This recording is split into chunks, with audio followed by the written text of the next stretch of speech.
নমস্কার, ঋষিবাণ institute of Vedic অ্যাস্ট্রোলজির পক্ষ থেকে স্বাগত জানাই আজকের জ্যোতিষ আলোচনায়। আমি শান্তনু আপনাদের সঙ্গে। আলোচ্য বিষয় বিশুদ্ধ জ্যোতিষ। আমরা আলোচনা করব আপনার জীবনের কতগুলি বেসিক প্রবলেম নিয়ে। চলার পথে জীবনে বহু সমস্যা, বেশ কিছু অদ্ভুত সিচুয়েশন আমাদেরকে ফেস করতে হয় এবং আজকের ভিডিওটি যদি আপনি পুরোটা দেখেন তাহলে বুঝতে পারবেন আপনার জীবনের সঙ্গে অনেকটাই আজকের ভিডিওর গল্পগুলি ম্যাচ করছে, মিলে যাচ্ছে। বহু মানুষ, আমরা সাধারণ নিম্ন মধ্যবিত্ত পরিবারের মানুষজন বেশ ভালোই টাকা আয় করি, কিন্তু সেই টাকা কিছুতেই থাকে না। এই সমস্যা কমন সমস্যা, বারবার প্রতিবার মানুষ আমাদের কাছে এই সমস্যার কথা বলেন, দাদা টাকা তো আয় করি কিন্তু সেই টাকা রাখতে পারি না, কোনো না কোনোভাবে সেই টাকা খরচা হয়ে যায়, কিছুতেই গুছিয়ে বুঝে খরচা করতে পারি না।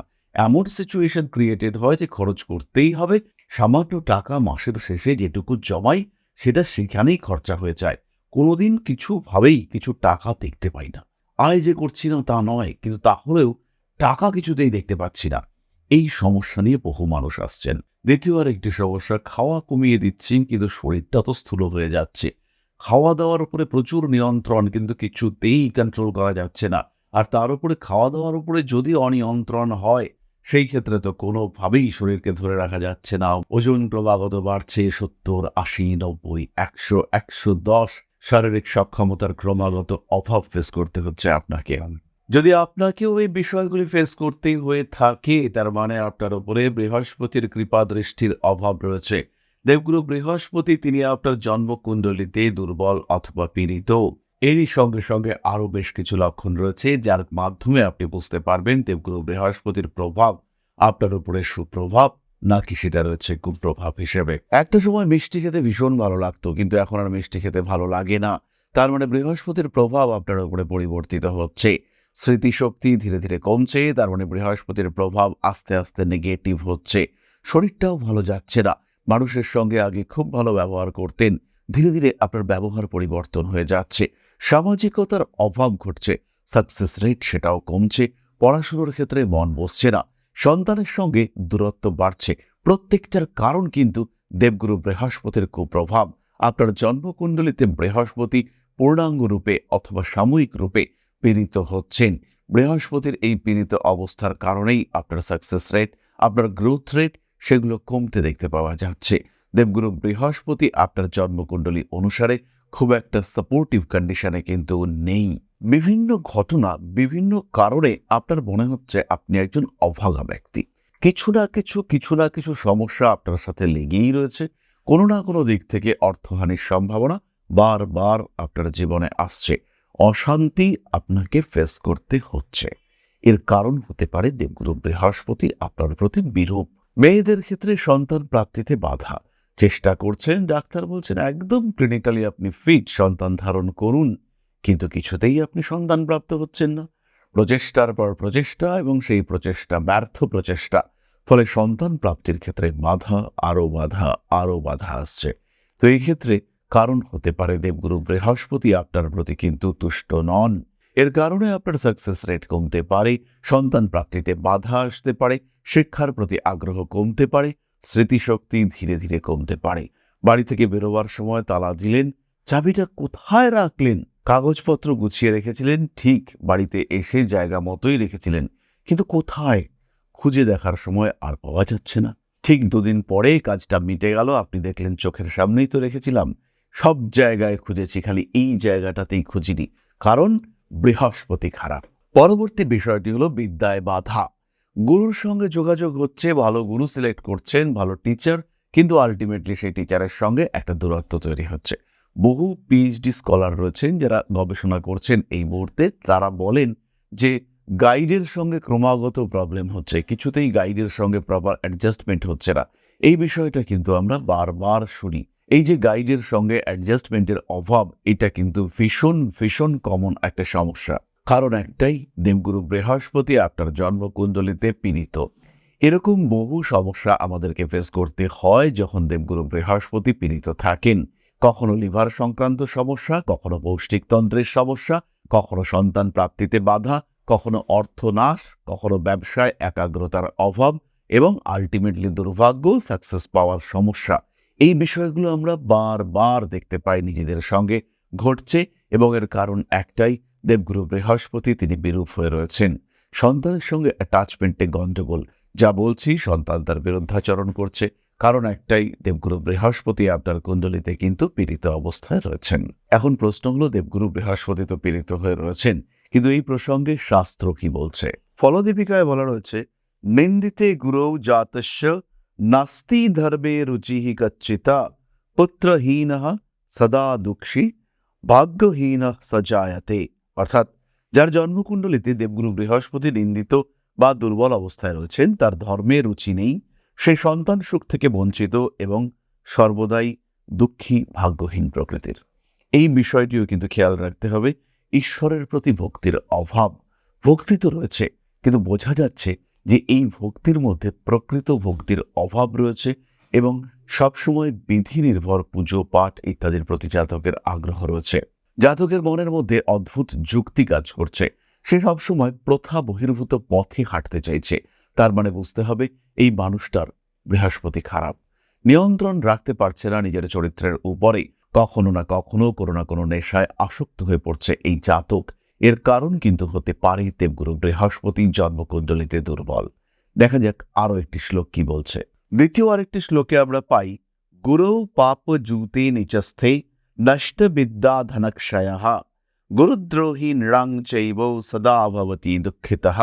অর্থাৎ বৃহস্পতির নিচ রাশিতে বা পাপগ্রহ যুক্ত হয়ে অবস্থান যদি করে, তাহলে বিদ্যা নষ্ট হয়, ধন হানি হয়, এবং গুরুদ্রোহের কারণে ব্যক্তি সর্বদা দুঃখ ভোগ করে। সুতরাং শাস্ত্রেও কিন্তু স্পষ্ট করেই বলা রয়েছে যে বৃহস্পতি যদি পীড়িত হয়, দুর্বল হয়, তাহলে ধনহানি, বিদ্যাহানি, গুরুদ্রোহ, সন্তানের প্রতি সংশয় ইত্যাদি সৃষ্টি হতে দেখতে পাওয়া যায়, এবং আলটিমেটলি মানুষটা অভাগা, দুঃখগ্রস্ত হয়ে থাকে। কিন্তু প্রশ্ন হলো, কিভাবে এই দেবগুরু বৃহস্পতি পীড়িত রয়েছেন বা খারাপ রয়েছেন এটা আইডেন্টিফাই করব। দেবগুরু বৃহস্পতির রাহু যুক্ত হয়ে অবস্থান করে রয়েছেন, দেবগুরু বৃহস্পতি নিচস্থ, দেবগুরু বৃহস্পতি দুস্থানগত, দেবগুরু বৃহস্পতি নক্ষত্র অধিপতি, তিনি 6, 8, 12 নম্বর ঘরে অবস্থান করে রয়েছেন, অথবা তার যে নক্ষত্র অধিপতি তিনি 6, 8, 12 ঘরেরও অধিপতি। এরকম হতেই পারে, বারবার হয়। সেই ক্ষেত্রে কিন্তু দেবগুরু বৃহস্পতিকে আমরা অশুভ হিসেবে চিন্তা করব। এছাড়াও দেবগুরু বৃহস্পতি যদি পীড়িত বা পাপগ্রহ যুক্ত হয়, বৃহস্পতি যদি অস্তগত হয়, সেই ক্ষেত্রে কিন্তু অবশ্যই দেবগুরু বৃহস্পতিকে পীড়িত হয়েছে বলে ধরতে হবে। আর যদি দেবগুরু বৃহস্পতি পীড়িত হয়, তাহলে কিন্তু আমাদের সৌভাগ্য প্রাপ্তি যথেষ্ট কষ্টদায়ক হয়ে পড়ে। তাহলে এবার আমরা চলে যাব প্রতিকারের কথায়। কি হতে পারে এই সমস্যার সমাধান? কিন্তু প্রতিকারের আগে একটি ছোট্ট বিষয় আপনাদের সঙ্গে শেয়ার করি। অনেকেই রয়েছেন যারা জ্যোতিষ শিখবেন ভাবছেন, প্রশ্ন হলো কোথায় শিখবেন, কোথায় সঠিক সিলেবাস রয়েছে, কোথায় শিখবার পরে একটা সিস্টেমেটিক সার্টিফিকেশন রয়েছে, আর কোথায় সবচেয়ে ভালো শেখানো হয়। এই 3টে প্রশ্নের একটাই উত্তর, Rishibani institute of Vedic astrology. শুধু ভেদিক জ্যোতিষ নয়, তার সঙ্গে রয়েছে হস্তরেখা বিদ্যা, সংখ্যাতত্ত্ব, বাস্তুশাস্ত্র। এই প্রত্যেকটি বিষয় একটি কোর্সের মধ্যেই একসাথে আপনি শিখতে পারবেন, যেটা সারা পশ্চিমবঙ্গে এই প্রথম। সম্পূর্ণ আমার ব্যক্তিগত তত্ত্বাবধানে আপনারা শিখবেন, আমাদের ফ্যাকাল্টিরা আপনাদেরকে পড়াবেন, সঙ্গে থাকব আমিও। তার সঙ্গে পাবেন অত্যন্ত উচ্চমানের নোটস, তার সঙ্গে সঙ্গে প্রপার সিস্টেমেটিক এক্সামিনেশন সিস্টেম, এবং বেশ কতগুলি ওয়ার্কশপের মাধ্যমে আপনারা কিন্তু আপনাদের সমস্ত সমস্যাগুলি থেকে নিজেদেরকে মুক্ত করতে পারবেন। আর এই শিক্ষা কিভাবে আপনি পাবেন? অনলাইনে পেতে পারেন, সরাসরি নিজের বাড়িতে বসে নিজের সময় মতো এই শিক্ষায় আপনি শিক্ষিত হতে পারেন, টিচাররা থাকবে আপনার সঙ্গে। অফলাইনেও আপনি জ্যোতিষ শিক্ষায় শিক্ষিত হতে পারেন। আমাদের মন্দির অর্থাৎ শ্রী শ্রী আদিশক্তি মায়ের মহাপীঠে আপনারা এসে এই শিক্ষায় শিক্ষিত হতে পারবেন।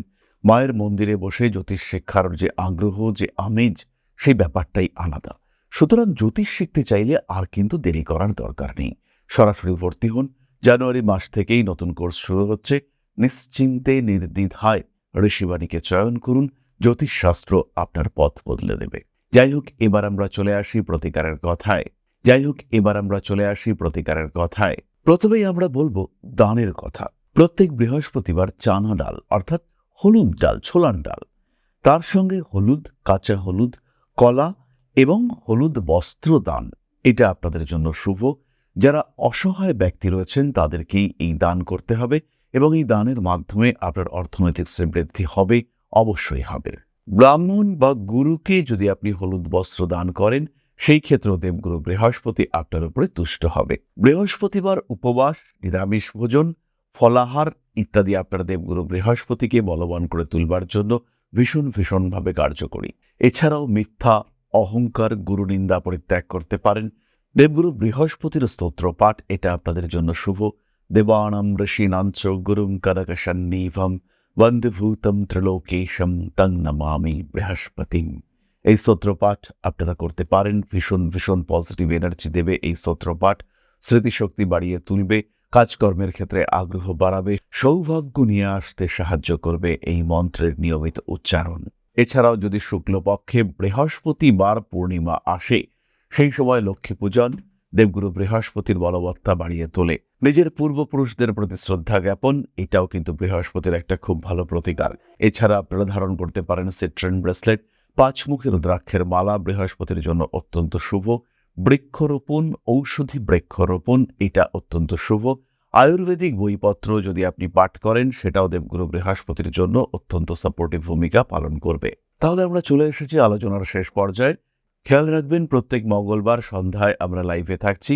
নিজের সম্পর্কে জানার জন্য অবশ্যই কমিউনিকেট করতে পারেন। আপনার জীবনযাত্রা, জীবনে চলার পথ এবং জীবন দর্শন প্রত্যেকটাই বদলে যাবে, এটা কিন্তু আমার প্রমিস। নিজের সম্পর্কে জানতে, প্রত্যেক দিনের রাশিফল সম্পর্কে একটা আপডেট পেতে, জ্যোতিষীয় তথ্যগুলি জানতে অবশ্যই আপনি থাকুন আমাদের হোয়াটসঅ্যাপ চ্যানেলে অংশগ্রহণ করবার জন্য এই কিউআর কোডটিকে আপনারা স্ক্যান করতে পারেন। এছাড়াও ডেসক্রিপশন বক্সে লিঙ্ক দেওয়া রয়েছে, সেখানেও আপনারা আমাদের হোয়াটসঅ্যাপ চ্যানেলে যুক্ত হতে পারবেন। তাহলে আজকের আলোচনা আমরা আর দীর্ঘায়িত করব না। সবাই সুস্থ থাকুন, ভালো থাকুন। মা শ্রী শ্রী আদিশক্তির পূর্ণ আশীর্বাদ বর্ষিত হোক আপনাদের উপর। আরো সমৃদ্ধ হয়ে উঠুক আপনাদের প্রত্যেকের জীবন। জয় মা আদিশক্তি। নমস্কার।